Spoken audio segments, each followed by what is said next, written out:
anak-anak, selamat berjumpa lagi dengan saya, Ibu Bleu, dalam pembelajaran pendidikan agama Kristen, khususnya kelas 8. Anak-anak, sebelum kita memulai aktivitas di hari ini, sebagai umat yang percaya atas kehidupan ini, kita akan mengawali setiap aktivitas kita di saat ini dengan berdoa.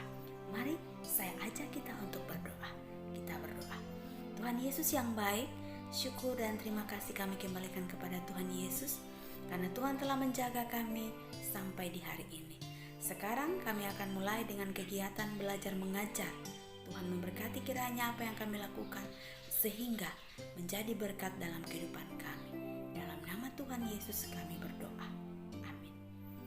Baik anak-anak, kita telah selesai berdoa untuk mengawali semua aktivitas yang akan kita lakukan di hari ini. Anak-anak, saat ini Ibu akan mengajak kita untuk melihat sebuah ilustrasi video berikut ini.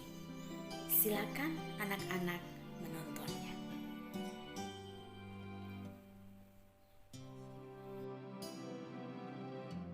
Hai Cici, Ose ada pikir apa?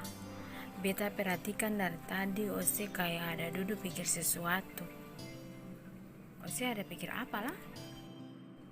Iya, beta tuh ada pikir tes tengah semester besok ini.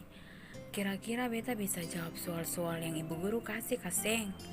Memang sih beta sudah belajar, tapi kayak beta sing percaya diri begitu kah?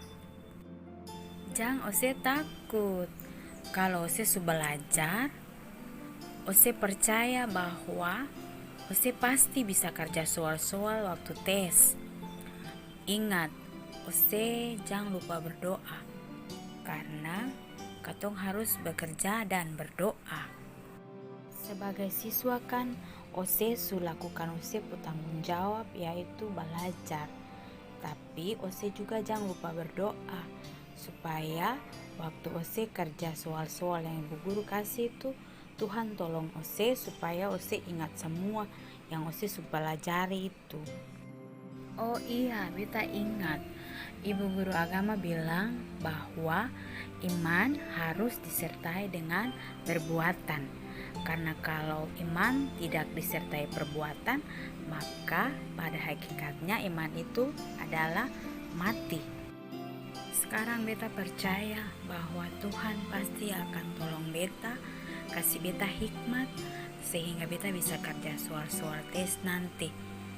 Karena beta sudah belajar dan beta yakin bahwa Tuhan pasti akan tolong beta. Demikianlah anak-anak ilustrasi video yang telah kalian tonton bersama. Dari apa yang kalian tonton, menurut anak-anak, materi apa yang akan kita pelajari di saat ini?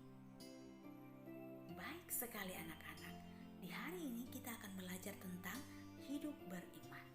Dengan tujuan pembelajaran, yang pertama, menjelaskan pengertian iman dan beriman.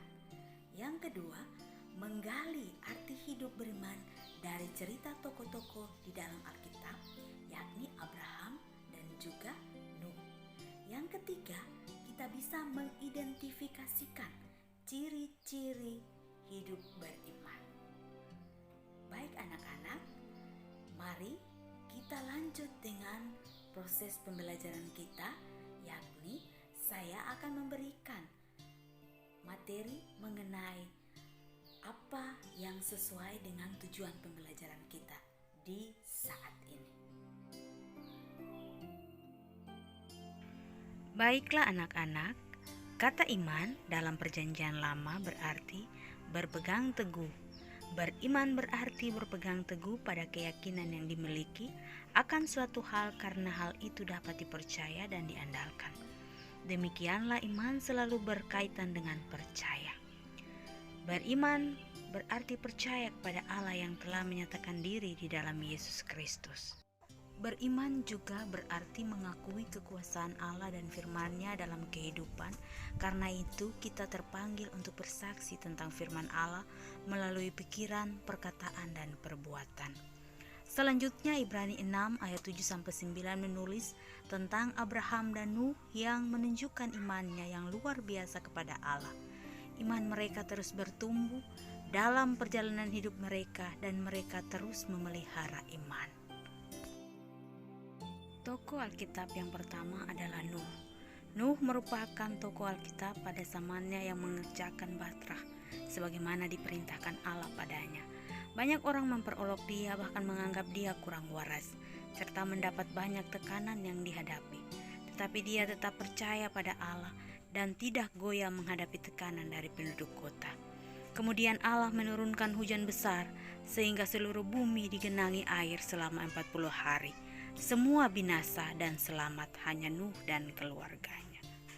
Tokoh yang kedua yang tidak kalah menariknya adalah Abraham.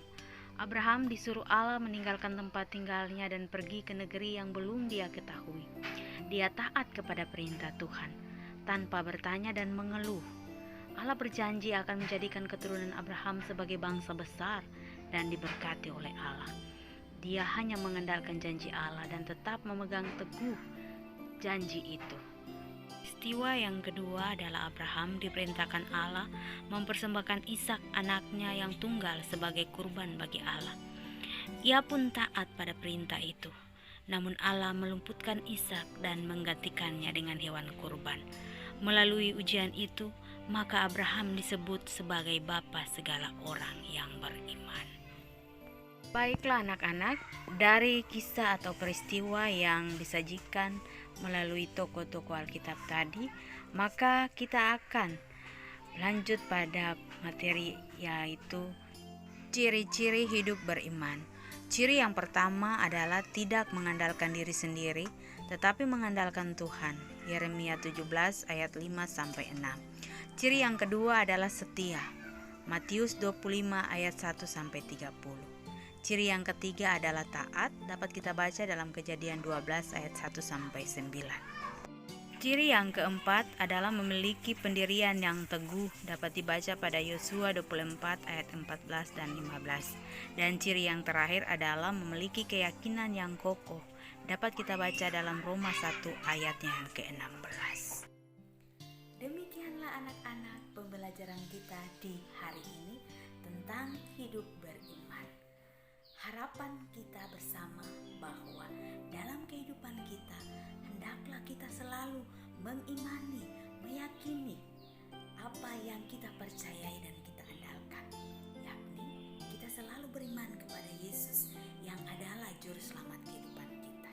Karena hanya kepada Dia sajalah maka kita bisa melakukan apa yang menjadi kehendak-Nya lewat setiap perbuatan dan apa yang kita lakukan dalam hari-hari kehidupan kita ke depan. Baik anak-anak, sebagai tugas rumah yang perlu anak-anak kerjakan di rumah, yakni anak-anak membuat doa. Sebuah doa yang menunjukkan bahwa anak-anak beriman dan meyakini akan apa yang anak-anak yakini, yakni Yesus Kristus dalam hari-hari kehidupan.